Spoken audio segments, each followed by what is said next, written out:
So it was bringing the stores into alignment with the marketing. The marketing, in a sense, was the leading edge, and the stores had to follow suit, so to speak. Otherwise, the marketing would have seemed really phony to people, and that would have really eroded things over time. But so a lot of it was rationalizing the leadership of the stores, making sure that the stores understood what we were promising, what the guarantee was. Wanna cause no problems. I just wanna live my life, but I keep on hearing about nonsense.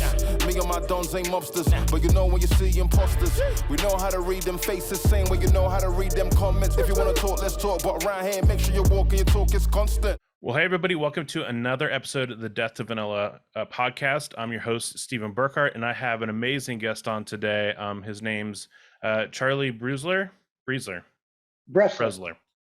Sorry, yes. Get tripped up on that. But he has quite a history of working in marketing, multiple industries, and is currently now working in the nonprofit sector. And so he has some really cool stuff that he's going to be talking about today that I'm really excited for him to share. And so, Charlie, if you could go ahead and give us a little nutshell, just a history on who you are and what you've been a part of, and then we can launch right into it. Okay, great. And thank you for having me on the podcast, Steve. My pleasure. I'll start at the right now, and then I'll work backwards a little bit.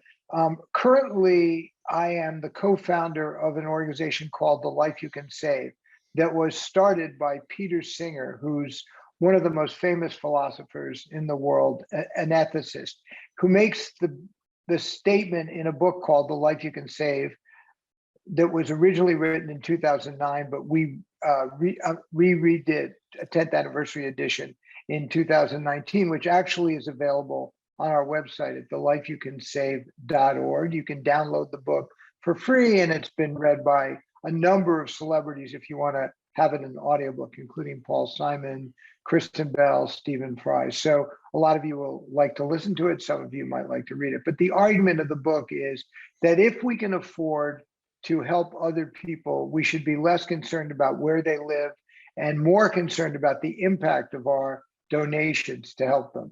And that the most impact we can have is in the developing world, Africa, South Asia, where a dollar goes extraordinarily farther. So Peter and I have been developing this organization with the team over the last almost 9 years now. I served as the volunteer executive director for a number of years until this past February, when I turned that over to a guy named Ricard Vikstrom. So my current role is to help with strategy, marketing, and fundraising for The Life You Can Save, but I'm not in the weeds of the day-to-day operations. Going all the way back, I got a PhD in psychology, in clinical and social psychology, and worked for a long time as a graduate professor, as director of behavioral medicine, and founded a teaching clinic for the treatment of anxiety disorders. And then, oddly enough, back in, I believe it was, 1993, George Zimmer, the founder and CEO of the Men's Wearhouse, recruited me to leave academia and come to the Men's Wearhouse to start a training program. The Men's Wearhouse had just gone public, and he wanted somebody that he had known me since childhood. He wanted somebody he knew who shared a certain set of values in terms of being very employee-oriented, and he thought was coachable because I didn't know anything about business or the retail business in particular, and he wanted me to start a training program, which I did know about. So I did that, and one thing led to another, and I was there for, almost 18 years, and started by doing the training program, and then developed an employee relations department, and eventually became president running all of our stores. We had about 700 stores when I left across multiple divisions. And I also was in charge of the marketing department, although George, as many of you know, was the spokesperson for the Men's Wearhouse and very involved in marketing all those years. Until both of us left, I stepped down in 2008 to pursue something more socially oriented, and George left under different circumstances that I won't get into now, but not actually all those pleasant circumstances. And the company has not done well. I don't want to say it's causal because we left, but it certainly hasn't done well since we left. And I think a lot of it had to do with a really terrible acquisition that it really set the company back. But anyway, those were really great days for the Men's Wearhouse, and it was a really interesting experience. But now I'm totally focused on the nonprofit, The Life You Can Save, and trying to raise as much money as possible for people who live in extreme poverty, where we can reduce suffering, empower livelihoods, and actually save lives, as I like to say, from the comfort of our own living room, very cost effectively. So in a nutshell, Stephen, that's it. A little bit rambling. Just in terms of my personal life, I'm actually been married essentially since high school. Started dating my wife in high school, and we got married a long time ago, and been married ever since. And we have 2 children.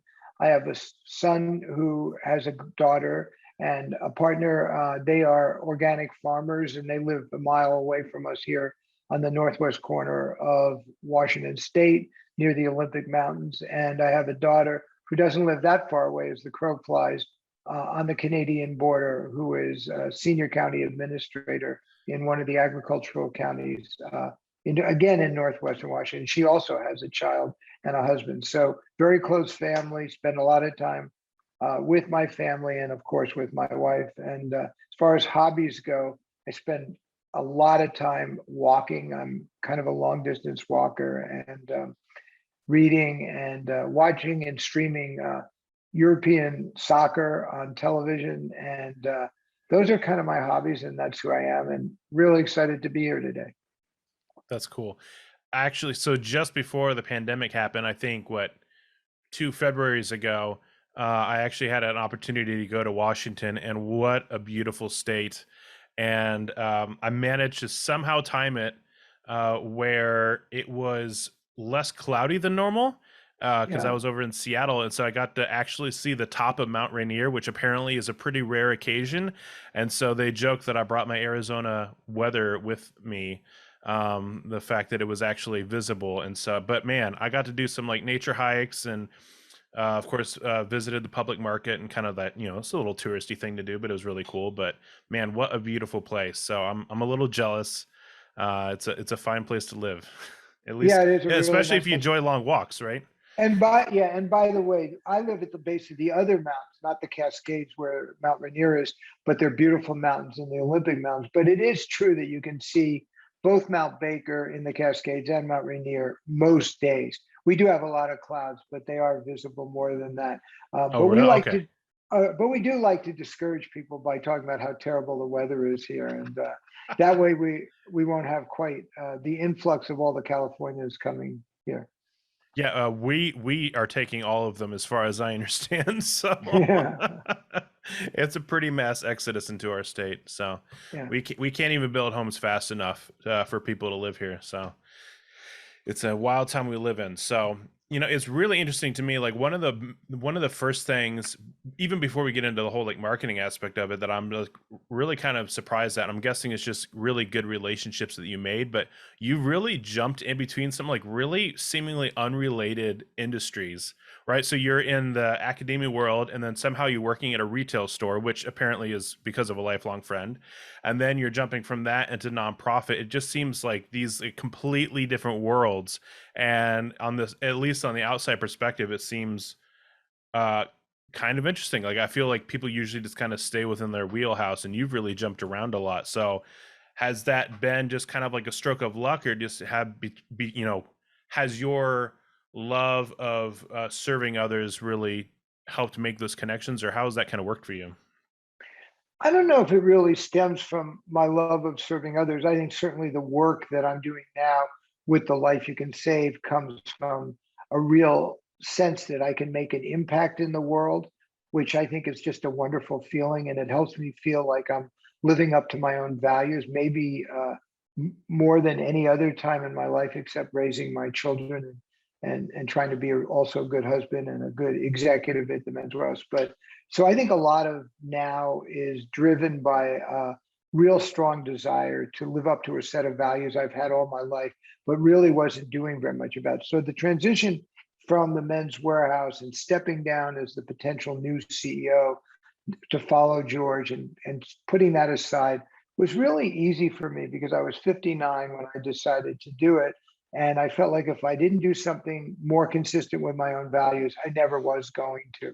And so it was, even though it was a huge jump into something that was brand new, working with Peter Singer and the team, the idea of being a leader, putting together a coherent strategy, the idea of leading a group of people and empowering them to do a really good job without having to be micromanaged. All of those things came second nature to me after my experience at the Men's Wearhouse.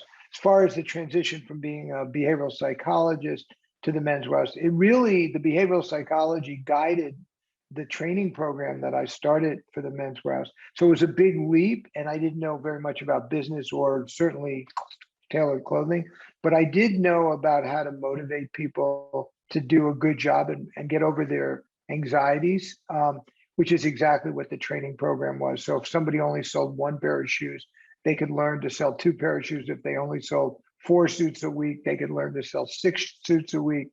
And so it was a pretty easy transition intellectually. It was a little bit hard emotionally to go from academia to business. But I was with a great group of people, and so that made it a lot easier. Right. Well, I would actually love to dive into what you did at the Men's Wearhouse. And obviously you did a lot of different things there.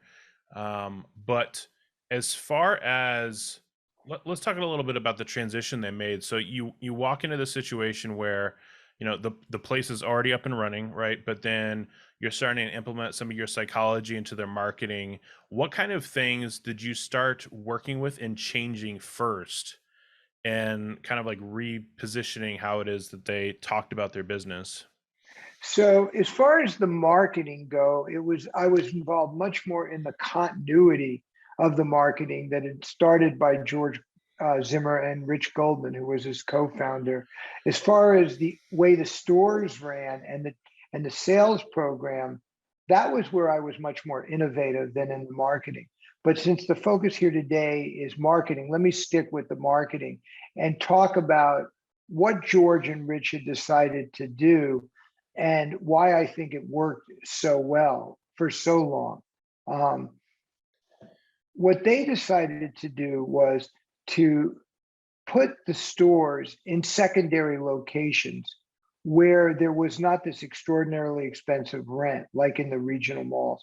So the ideal Men's Wearhouse location, and this is a type of marketing, was across the street from a regional mall. So there would be reasonable visibility, even though it was a destination, wasn't in the mall. They realized that men don't really like to go to malls. They don't like to shop. In the first place, they don't like to wade through 10 stores in order to get to the store they want to go in. So they were very smart. They spent less on real estate, but concomitantly what they did is they spent more on marketing. And what they did is they viewed real estate, rent, and marketing as one expense number. So roughly, let's just say they wanted to spend 13% of sales on a combination of rent and marketing. I'm picking a number that I think is pretty accurate back then. So they were going to spend 13% of sales on rent and marketing, but 3% was rent and 10% was marketing, which was an extraordinary amount for a middle market retail company.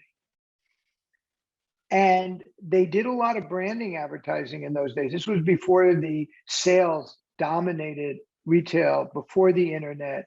And so they were able to do a lot of branding, and they built market by market. So they would start in a market, a DMA, they would saturate that market with stores. They wouldn't try to do any national advertising. And over time, as the brand got built, they could reduce marketing as a percentage of sales. And by reducing marketing as a percentage of sales, they could add that to the bottom line, because that money would drop immediately to the bottom line. So if you can drop over a period of years in any given DMA, you can drop marketing as a percentage of sales by 3%, 4%, 5%. You can imagine the money that you're dropping to the bottom line. I don't know if this is helpful or what you're interested in, Stephen, for me to talk about. So all I did was really take, I think, what were reasonably good leadership skills, motivational skills, and make sure the marketing department, as it grew, was a place that people really wanted to work, that we could recruit good people, and that George and Rich's strategy could be maintained. And one of the things we did is we brought the media buying in-house, which was something that I was able to do. It's actually kind of a funny story. I went up to Canada one day to when we bought Moore's, which was a similar store to the Men's Wearhouse. The Men's Wearhouse bought Moore's clothing for men. And I was meeting with the media buyers for Moore's, and they came from a big group, international group of media buyers. And after meeting, there were 13 women in the group. After meeting them, I turned to Rich after the meeting. I said, why don't we just, instead of paying all this money to this agency, why don't we just hire these women? So we ended up in one fell swoop, like over a 1 day period, bringing all the media buying in-house. And so we hired all the women, and from then on, for the rest of my time at the Men's Wearhouse, instead of outsourcing media buying, we bought it all ourselves. And it was really, it was kind of innovative, I think, at the time, but it was good. So we brought media in-house. But the thing that George did, I think, that was so brilliant was he didn't change the general strategy, even though people kept telling him he should switch the general strategy. So he remained the spokesperson. He remained the guy that said, I guarantee it, at the end of the commercials. He didn't change the punchline, the tagline, even though people told him he should. And the basic strategy was, we bought this suit at a department store for X, but we sell the identical suit at the Men's Wearhouse for $150 less, roughly speaking. And it was a very simple marketing campaign on television and radio that allowed the company to build its brand market by market by market till it became a national brand. Yeah, I think it's interesting. Like, I think in general, I feel like the men's side of the industry has been underserved for a long time, and when I think back to like the times that I got like a suit for prom or something like that, like there was few places that had any sort of like masculine appeal to them except for the Men's Wearhouse. It was interesting to have that kind of environment in a time where that was very, very rare. I mean, it still is pretty rare, but it's definitely way more rare back then that you'd have such a masculine experience. And you know, which, like you said, that's why they didn't go into malls. And funny enough, where I live in Phoenix, Arizona, right by where I grew up, there was a mall and there is a Men's Wearhouse across the street. So now that's making sense of why they had that place there, is they're benefiting from the traffic physically from people going to the mall. That's obviously it's a smart move. It worked. And also, you have to, with a suit, you have to you fit it, but then you have to go and pick it up. So it's 2 visits. So it's much easier to just go to a destination store across from the mall, park, buy your suit, and then when you come back to pick up your suit, you can easily park and you don't have to walk through the whole mall. There were a lot of things that George and Richie did that were extremely, I think, clever, but I think they were all very simple. It had to do with repetition of the same general message, and resisting the temptation to get really sexy. Now, it's interesting because Beyond Vanilla would suggest that getting really innovative and sexy is important, and I agree with that. But in those days, what really stood out was the consistency of a marketing campaign. And if you think about some of the great marketing campaigns that are more of the Mad Men day, they were marketing campaigns like Avis's campaign, We Try Harder, or Kellogg's Tony the Tiger, or all of the various Alka-Seltzer, Speedy Alka-Seltzer. So there were these iconic campaigns. Like, I think the only one I can think of that's very similar to that today is Geico. All these nonsense introductions, but in the end, it's 15 seconds can save you 15% or more. And that's what people remember. And the introduction is just to get their attention, but it can be pretty goofy, and that's kind of cool. Yeah, well, I mean, it's this idea that there's a rise in entertainment value in industries that really have no entertainment value, but they actually have to have that to be able to grab people's attention immediately, because you know, even when you watch old movies, the pacing is just ridiculously slow in comparison. Like you watch a movie like I don't know if you ever watched like Alien, but it takes like an hour before something interesting happens. But you know, because it's like this slow build and stuff like that. And like now, if you had a movie that took an hour for something to happen, it ain't gonna make it. People don't have Let much alone of be a an cult attention classic. span. Right. Yeah. Yeah. No, absolutely not. Okay, so when you said you worked more on everything being more cohesive for Men's Warehouse, what kind of things were kind of floating around that you ended up gathering together? Was it just that their messaging wasn't consistent everywhere they were advertising, or what kind of things did you end up bringing into alignment? Well, I was also head of stores, so we wanted the store experience to be very similar to what we were promising on the marketing front. So a lot of what I did was not innovating so much in the marketing because it was going very well, but making sure that the store experience matched it so that the tailor shop ran the way George would talk about the tailor shop. And if there was a problem, that the manager wouldn't like blow the customer off, but that the manager would be extremely sensitive to making sure that they were delivering the appropriate customer service. So it was bringing the stores into alignment with the marketing. The marketing, in a sense, was the leading edge, and the stores had to follow suit, so to speak. Otherwise, the marketing would have seemed really phony to people, and that would have really eroded things over time. But so a lot of it was rationalizing the leadership of the stores, making sure that the stores understood what we were promising, what the guarantee was, and not doing anything other than kind of what Jeff Bezos did with Amazon, which I think the motto is the customer knows best. What does the customer want? What does the customer want? I think he's always asking that question. And I think early on at the Men's Warehouse, which was not characteristic of middle market retail, we were always asking, what does the customer want? What is our marketing promise? How do we deliver that?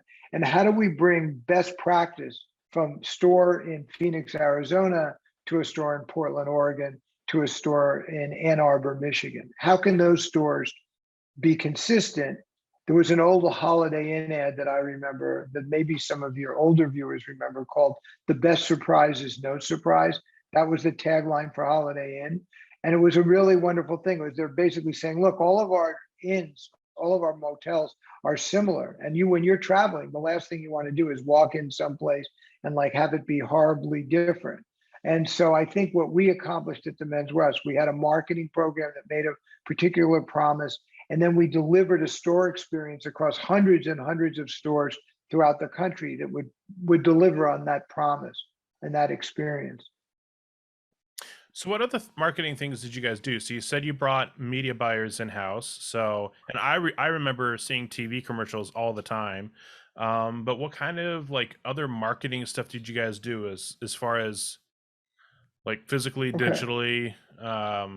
So the time there? digital world really came just about as I was leaving. And unfortunately, I did not learn about digital marketing very much. But when we move into talking about the Life You Can Save, we can talk about that in a few minutes. But we really just did two types of advertising. Most of the time I was there, we did television advertising, which was this comparison advertising, where we were really talking about the experience at the Men's Warehouse versus the department stores, which was our main competition, both at the price level, but also at the service level. So we were focused on not only price, but service. And a lot of our ads were ads where we showed people getting superior service.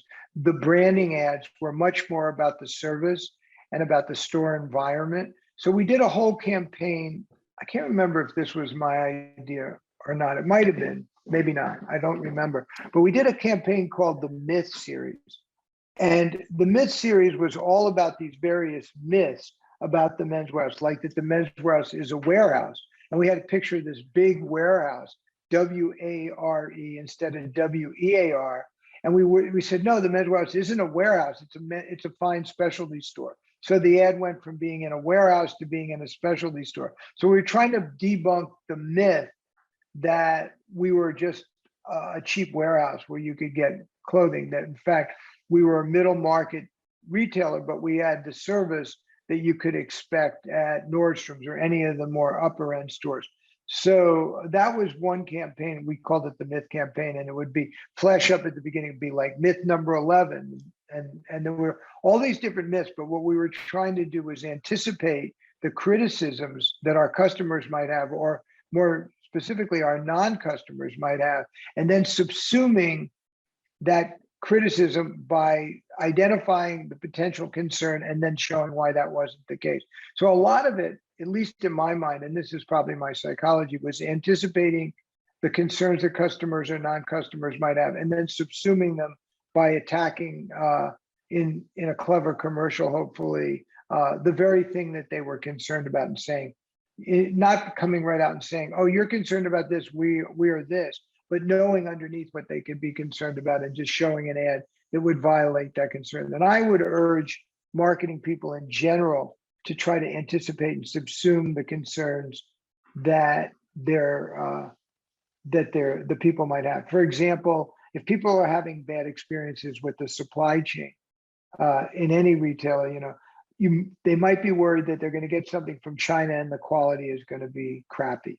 And so I think you've got to know that the customer is concerned about that and somehow address that concern, legitimately address it. You have to really be able to deliver. So I think one of the things I brought was the whole psychology of anticipating and subsuming the customer's concerns, and doing it in different ways. So another campaign we had was we had George in a classroom, which we called Suits You, because we had these classes where we trained all the salespeople would come at least once or more to California where they would get trained.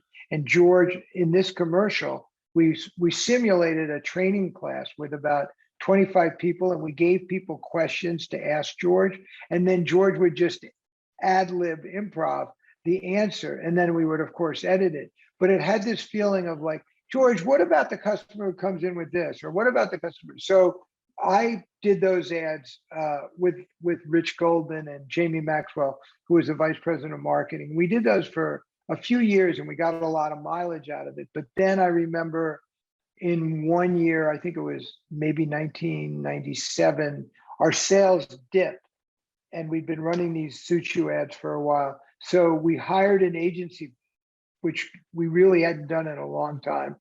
And we took it from being in-house to an agency, and they came up with a much cleaner, kind of cooler George, if you will. His whole persona was much less a salesperson and much more kind of sophisticated clothier, if you will.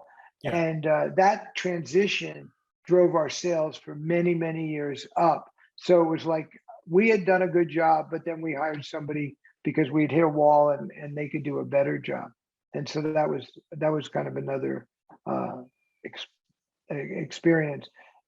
Unfortunately, in the 2008, during the recession of that recession, advertising, as you know, became very promotional. And that's when we stopped doing branding ads, when everything was buy one, get one for free. And I think that the advertising really deteriorated after that. And it devolved into just a price war. And suits which were a commodity, it was just who would sell the suit at the least expensive suit with the biggest discount. And the discounts kept obviously eroding your clothing margin over time. And so, but there was nothing we could do because only promotional advertising got people into the store. And that was about the time that I was, fortunately for me, leaving the Men's Wearhouse to join the Life You Can Save. But I think when we went from one sale a year to 2 sales a year to highly promotional advertising, that combined with what I think was a difficult acquisition was really the reason the Men's Wearhouse over time didn't do as well. Right. Well, because then at that point, in my perspective, you were brand building, but in the opposite way, right? Because you'd done all this brand building to look more sophisticated, which drove sales. And then now, because of all the sales offerings and promotions, you're essentially brand building your discount store. That's right. Is my perspective on it. Right. And I don't think we really had a choice, and I'm not blaming the leadership that did it, because I think the environment just became insanely promotional um, in retail. And now we have the transition to the internet, where once something is sold on the internet, it really does become more of a commodity.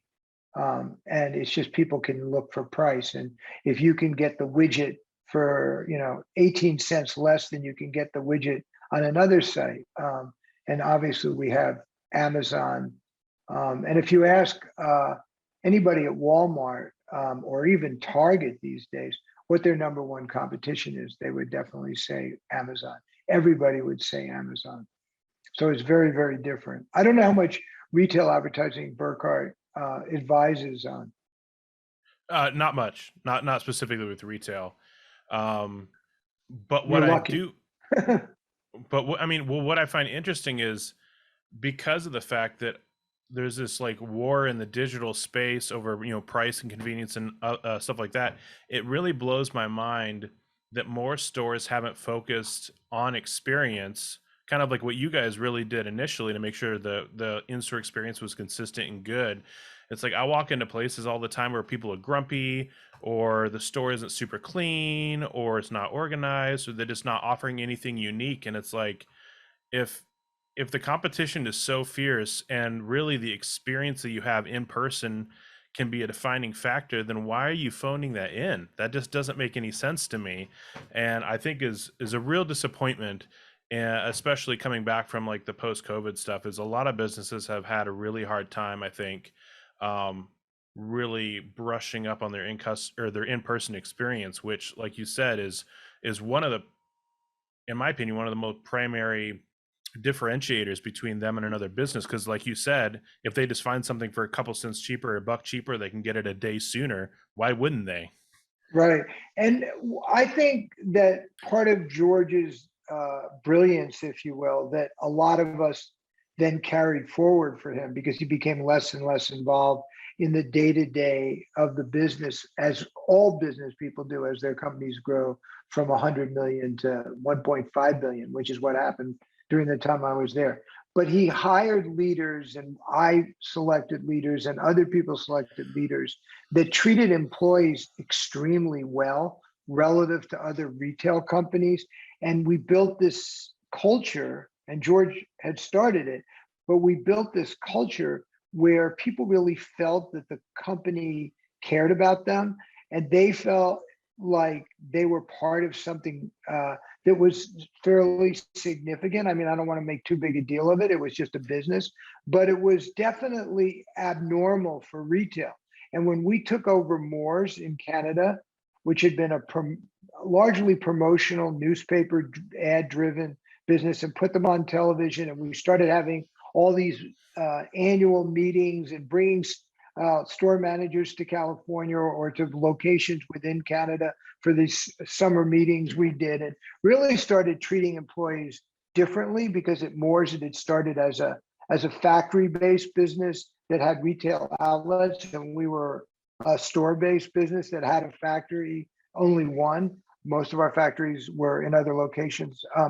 I think the employees couldn't believe it. They just could not believe seeing executives like go into the tailor shop the first time they got into the store, and like spending time talking to the tailors and selling on the floor and being one of the people in the store. And our sales at Moore's went up a lot as a combination of the TV advertising and the type of culture that we were able to build there over a couple of years. And it made all the difference in the world. And for financial reasons and other reasons, that's just not happening in retail these days. I wonder if that's why it's so hard for them to find employees.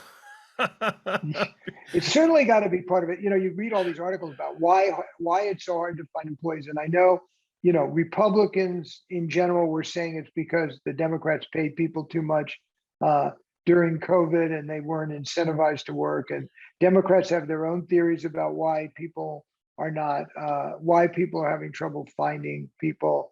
I don't know all the reasons, but I can tell you that I have such horrible customer service in so many of the times I do go into stores. And when I do get good customer service, be it in a supermarket or a clothing store, um, I just have this tremendous loyalty to them. Um, I will go out of my way. I mean, like my dentist, for example, I moved away from where my dentist, and I don't mean just her, but I mean her, all of her office employees and everybody and the environment. And I now travel a long way to go to that dentist office. Yes, I really like my dentist, but it's also, I think the people are really wonderful. There's almost no turnover of staff. And I think it starts with how they're treated in their work environment. Yeah, absolutely. I mean, I 100% believe that we're in the, because of the rise of entrepreneurship and people working from home, we're in this shift where it used to be that like employees were the commodity, but now it's really like the workplace is the commodity. And I don't think a lot of businesses are humble enough to realize that instead of treating people like crap because they have 10 other people that are applying if that person leaves, it's like now the opposite. It's like now people are being picky about where they work, and now a business is like, oh shoot, like I gotta like treat people well because I actually don't even have enough people to work at full capacity. It's quite a shift. Yeah, my wife was calling her doctor the other day because 9 days before she had asked for a prescription refill, and my wife is a doctor, by the way. And 9 days before she had asked for a prescription refill and nobody had answered, she followed up, nobody had answered. So now she was calling to see about the prescription refill. She was on hold for 55 minutes before anybody in this doctor. This is not a huge hospital. This is just a doctor's office. Right. That's unreal. I've heard that this is not stores, but I've heard that some of the airlines, there's a 5.5 hour wait to get to speak to a person. I heard a story about that the other day. But as far as marketing goes, I think it's important for people. This may be something that all your listeners think and know already. Marketing starts with the environment of the organization and how people in that organization are treated, because you can do all the clever marketing in the world, but if the people who are the face of the brand, if you will, don't treat the people who come because of the marketing, then it's not going to work. The marketing has to be integrated with the culture of the company and how people, well, even in an online company where there's a call center or whatever, you really have to try to treat people better, unless you're Amazon. And then if you're Amazon, maybe you can get away with it, but most places can't. Right. Well, and I think it's interesting. I think you make a really incredible point, because even looking back to the time, um, thankfully a long time ago when I worked in the grocery industry as like, just like a regular employee, I worked at, I don't know if you guys have Fry's We food and drug did, store. Okay. yeah. Do you guys have Sprouts as well? Not here, not in the Okay, Northwest, but bummer. I did in California have Fry's. I haven't seen a Yes. Fry's in a while. Oh, really? Huh. So I worked at both Fry's and Sprouts. Sprouts was like a much smaller company, kind of like a really small Whole Foods. I don't know if you guys have Whole Foods. We do have Um, Whole Foods, yeah. which is So, Amazon, of course. oh, really? Oh yeah, Amazon owns Whole Foods now. Oh, wow. Well, that's insane. Amazon is taking over the world. But Sort it of. was right. It was interesting though to work at both, because I think when I worked at Sprouts, people probably actually thought I was a salesman for them, because all I could do is say good things about them all the time, not necessarily because of how well they treated people, but because of like the quality and the care that they had and the products they offer. And so it's funny because early you mentioned about the Men's Warehouse, that you didn't want to like talk it up too much because at the end of the day it was just a business. But when you actually make something that people actually think matters and they care about it and they think it's of quality, like they're proud to work for a place that's doing that, and they're excited to talk about it with their friends and family. And that's like marketing you almost can't afford to pay, you really can't pay for it, right? Because at the end of the day it's like that personal referral and credibility that you can't just get from running an ad. But yeah, it matters a lot. You know what I mean? And I think it does, when you have a quality product, it does get people fired up that work there, and it makes them feel better about their job. I know it did for me, at least. Well, at the Life You Can Save, we are struggling to let people know how incredible our product is. I mean, our product is so much better than anything that we had at the Men's Wearhouse, because we're offering people 22 highly curated nonprofits that literally save lives. You can restore a child's sight for $50. It costs thousands and thousands of dollars to train a guide dog to help somebody who's blind, which is a very important thing to do. But you can literally keep a child from being blind for $50. And we have, across the 22 nonprofits that we support, we have all kinds of opportunities like this. But getting the word out is not easy. And we are still trying to figure out the marketing. And part of it is that the marketing, as you know, is expensive, and social media has not delivered for nonprofits nearly as much as we would have hoped, whether it be Facebook or Instagram and or even LinkedIn. And so what we need at the Life You Can Save is some very wealthy person who says, this is an incredibly important product, and we have to figure out how to get the word out about it. Because if we could get the word out about it, we could be saving lives for very little money. We could be restoring whole communities. And so I think we've really struggled to figure out in the digital world how to do that, or how to get enough money to enter the same world that the Men's Wearhouse was in through television, direct response television, radio. But there are brands in the nonprofit world that have enough money to do that. I mean, if you look at St. Jude's Hospital, you look at UNICEF, you look at American Cancer Society, American Heart Association, the very well-funded brands can get the word out, but it's very expensive. And so I would like to give you okay, these are all the clever things we've done at the Life You Can Save, and this is why we're so successful. But I can't, because we haven't really solved the problem. That said, we still are on average over the last 3 years raising $17 for a donor that gives us $1 on our operations. We'll be able to raise $17 for these charities. So we're still being very impactful and very effective, but we've moved $40 million or so to these nonprofits over the last several years. And we want to be moving hundreds of millions or billions of dollars, because in the United States alone, in any given year, believe it or not, individual donors donate $300 billion.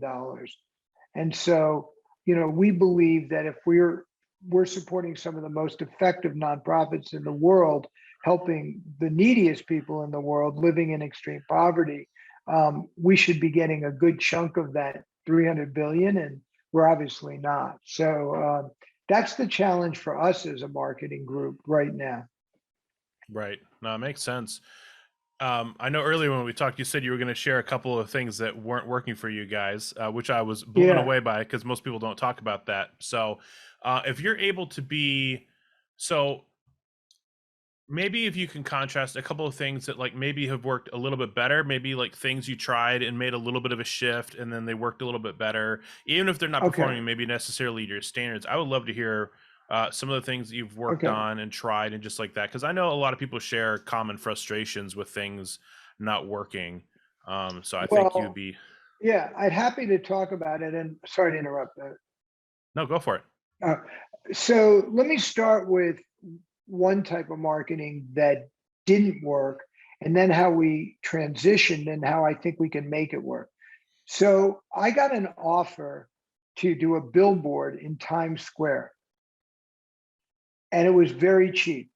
And it's funny, it reminded me of an old Men's Wearhouse ad, "When's a deal not a deal?" George was saying, and the idea is a deal's not a deal if you end up buying something you don't want, but you get it cheap.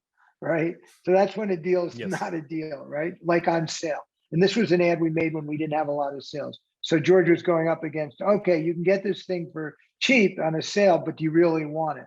So I got an offer to do an ad for one of our nonprofits for a billboard in Times Square. I don't even remember the dollars, but my wife and I decided rather than use Life You Can Save money, since we're major donors anyway, we would just pay for the billboard ourselves. So we donated the money to the charity and we did the billboard and we got zero from it. I mean, imagine, it seems so seductive.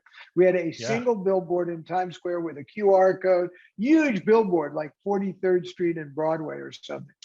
So it didn't work. And why didn't it work? I think it didn't work because it wasn't a campaign. It was just like, here it is in Times Square, single billboard to help people in Africa, but there wasn't like a campaign. And so I think the lesson that we learned there is if we're going to use outdoor advertising, we have to have a campaign. It has to be something people see in multiple locations like bus shelters or wherever, not just a single billboard that a tourist sees in Times Square. So we then got an advertising company in Australia to donate outdoor advertising on bus shelters. And unfortunately it was during the lockdown. So wasn't really a great test, but it worked a lot better. And it was a full on campaign. It went with something like, what does Stephen Fry and Kristen Bell have in common? Which was I think, goofy line I came up with to get people's attention, talk about not vanilla, because people wouldn't think that Stephen Fry and Kristen Bell had anything in common. So we'd get people's attention. And that was the idea, a la what you're talking about. And we think that will work when we do it, not in a pandemic, but we have to do it as a campaign.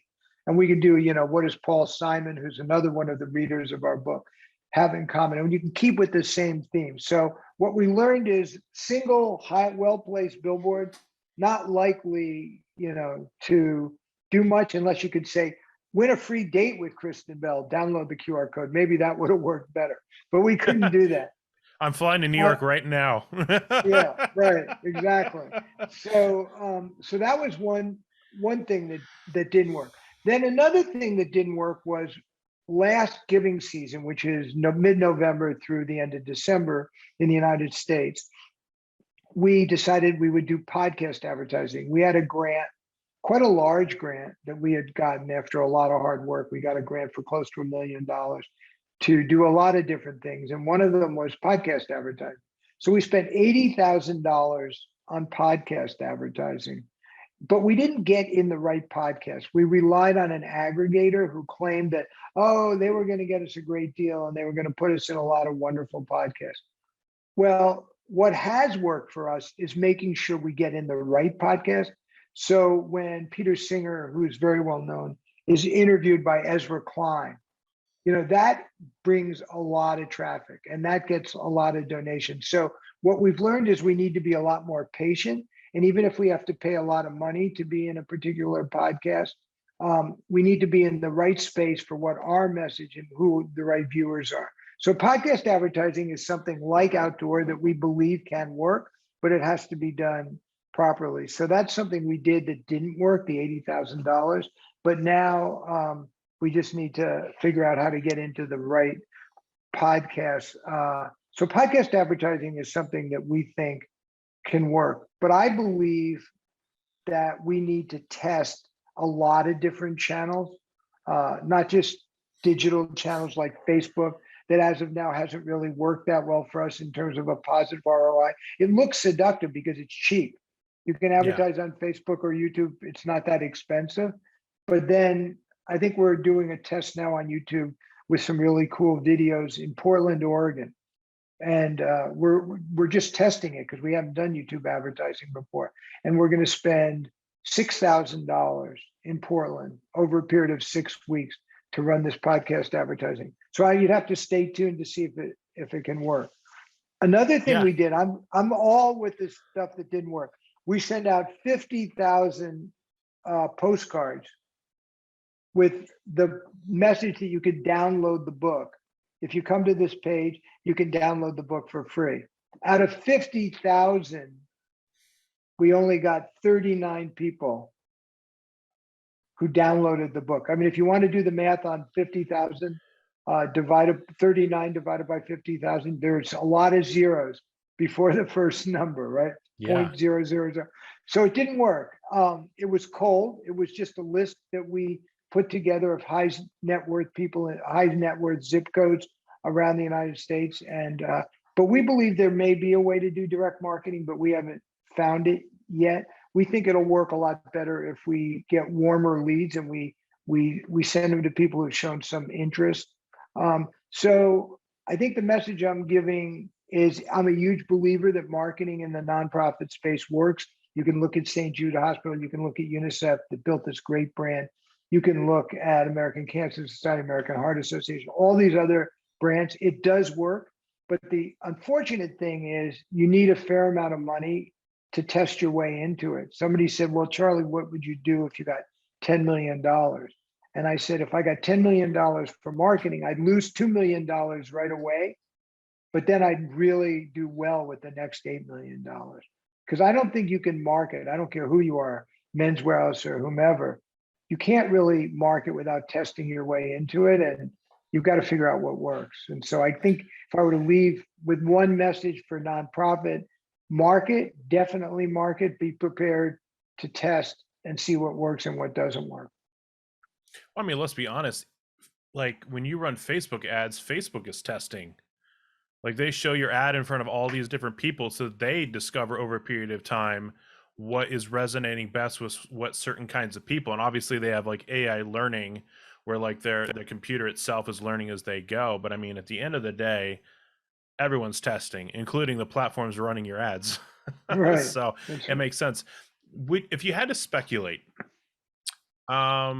because, well, I don't know, I'll hear your opinion first, and then if I believe differently, I guess I'll mention, but in your perspective, what's the big differentiator between Men's Wearhouse and the nonprofit work you're doing, in the sense that, like, do you believe that like the status of the people you're trying to reach, or just the sheer volume of people that you're trying to reach, has played that huge part of why something that worked well for Men's Wearhouse has not worked well in the charity space? Well, I think, to be honest, we haven't been able to do what we did at Men's Wearhouse, which is saturate a DMA with advertising and learn what is working, because we haven't had the money to do that. So I'm not convinced that if we developed a really cool television campaign and tested it in Portland, Oregon, or some other DMA, and did it over and over again and tweaked it, it couldn't work. Or a radio campaign.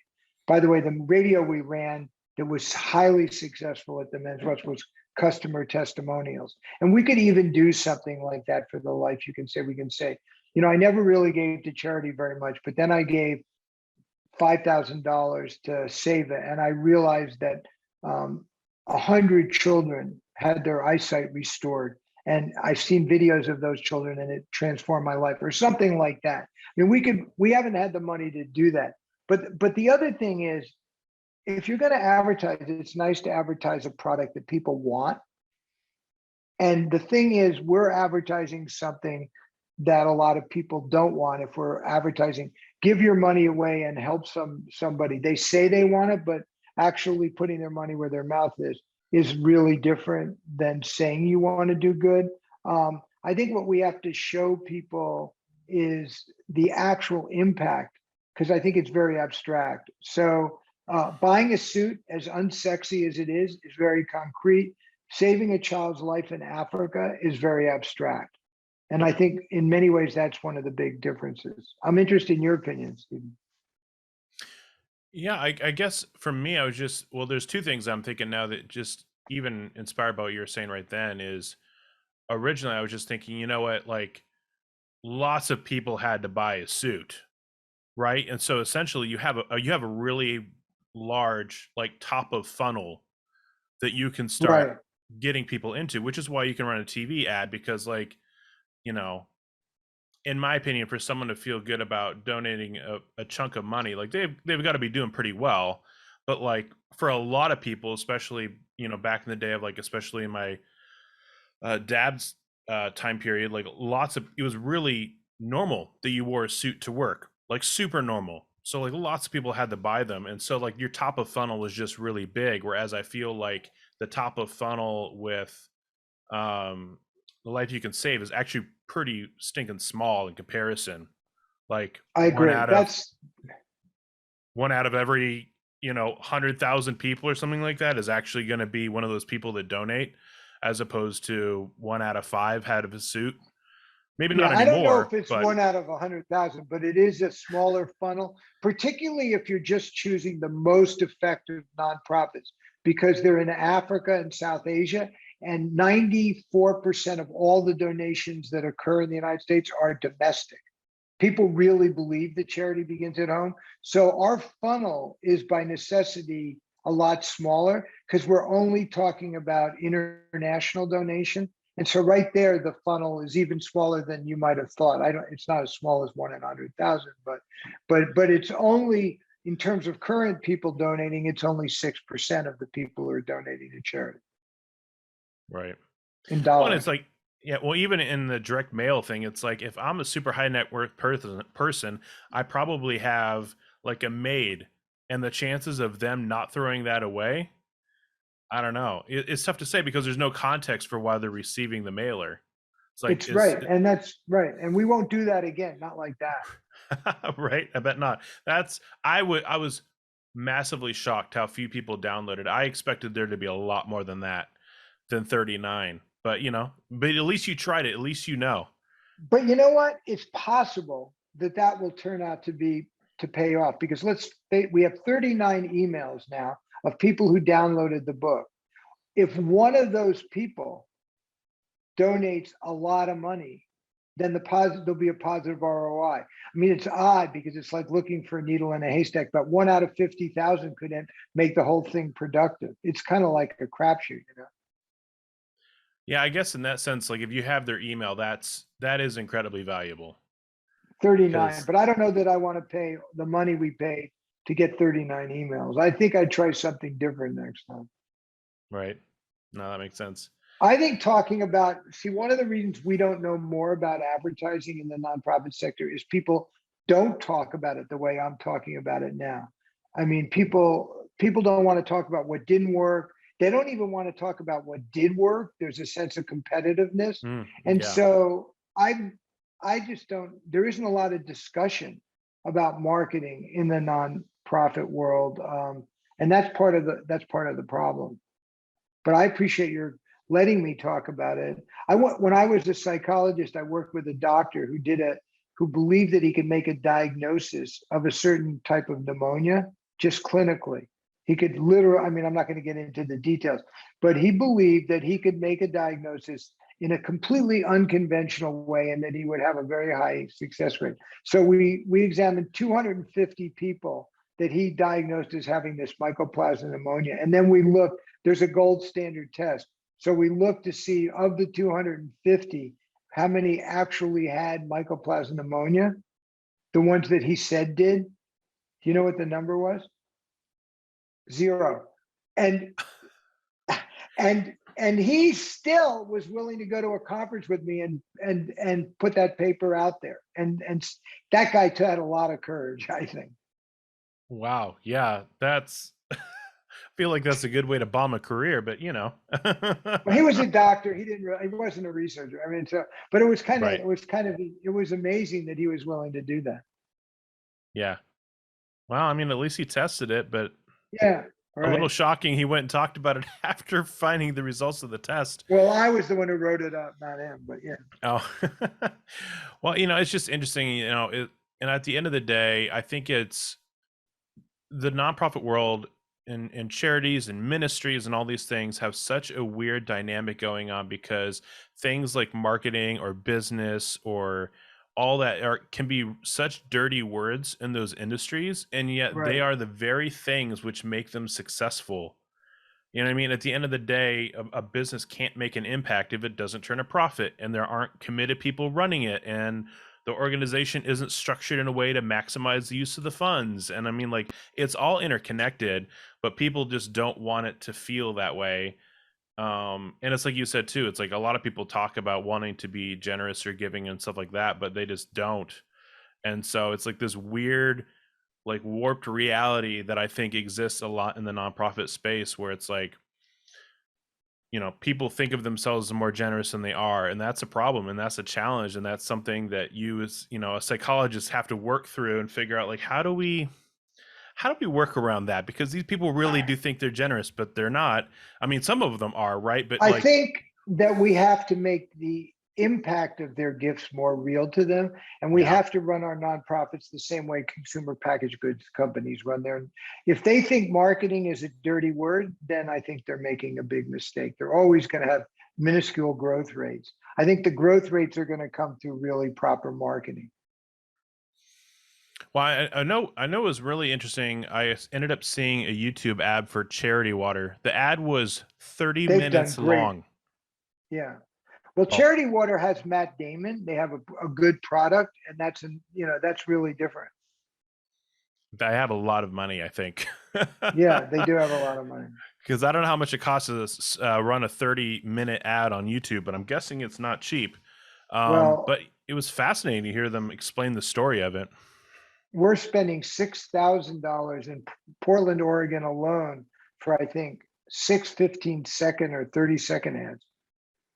So you can imagine it's very, very expensive, but it could pay off because Charity Water has built a brand. And when people think about clean water in Africa, even if Charity Water is not the best place to give money in order to get clean water to people who need it, it's the one that people know. There's a charity that we support called Dispensers for Safe Water. And it's probably, I mean, I'm not here to give you the evaluation, but it's probably a lot more effective, but a lot smaller. And you can find Dispensers for Safe Water on our website. I really do encourage your listeners who primarily are interested in marketing to check out our website at thelifeyoucansave.org. And it's giving season. And so I remind people that you might be among the really generous people. Absolutely. Appreciate that. Yeah, it's so okay. So out of my own personal curiosity, so is what the Life You Can Save, is that kind of like a marketing type thing for these charities, or is it because like obviously you guys are promoting them in some way by having these like vetted people on there? We're promoting these 22 charities. So we refer to ourselves as a meta charity. We're not in and of itself in the business of collecting money for us, except to promote them. We want money for ourselves because we raise $17 for those charities. So in the last 3 years, for every dollar we spend.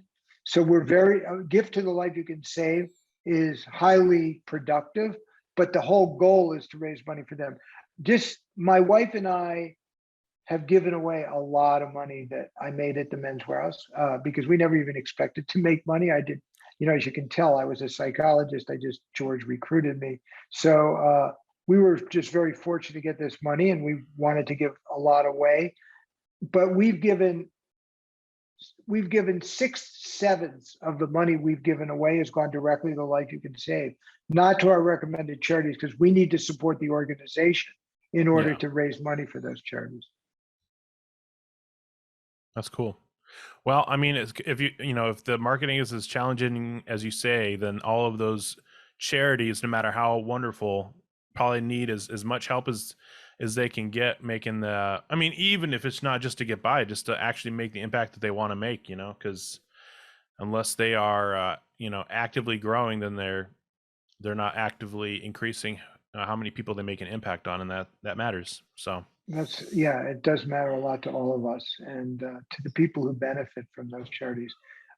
There's 5.3 million children every year dying of largely preventable illnesses. So there's a lot of good work that can be done if you give your money to the right places.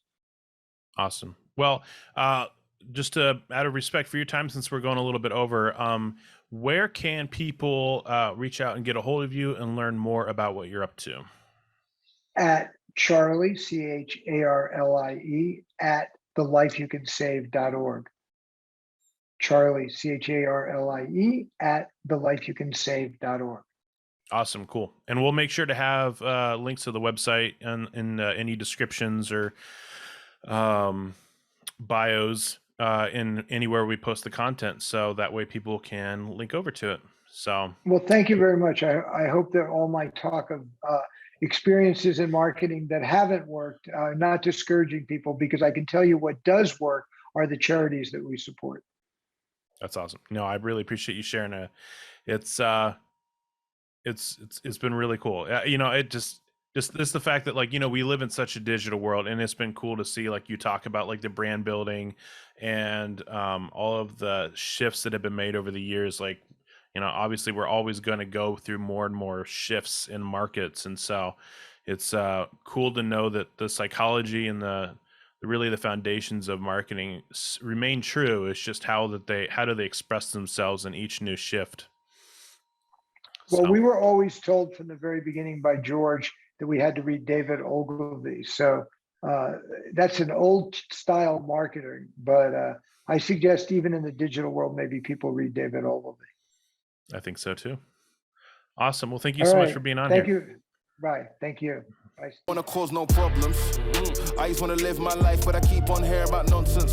Me and my dons ain't mobsters, but you know when you see imposters, we know how to read them faces, same way you know how to read them comments. If you wanna talk, let's talk, but around here, make sure you walk and your talk is constant. Thank you so much for watching this episode of the Death to Vanilla podcast. Now, if you made it this far, I'm guessing you probably heard something that was inspiring or helpful, and we would love to hear about it. So if you could drop that information in the comments or shoot me an email, steven@burkhartcreativeagency.com. That would go a long way to helping us choose guests and create content that really bring you value. Now, Instagram is my favorite social media platform, but I'm sure you have yours. And so we encourage you to find us on your favorite platform so that you have a chance to learn more about marketing that can help you out. Now, they say a rising tide rises all boats. So we ask that you would like, subscribe, and follow us, so that way the traffic that we get to our channel helps all of the guests that have been on. Our traffic is their traffic, and that helps everybody out, and it's super easy to do. So if you could rate us, like us, add us, follow us, whatever you need to do to help us out, that would go a long way. So we appreciate you and hope to catch you on the next episode of the Death to Vanilla podcast.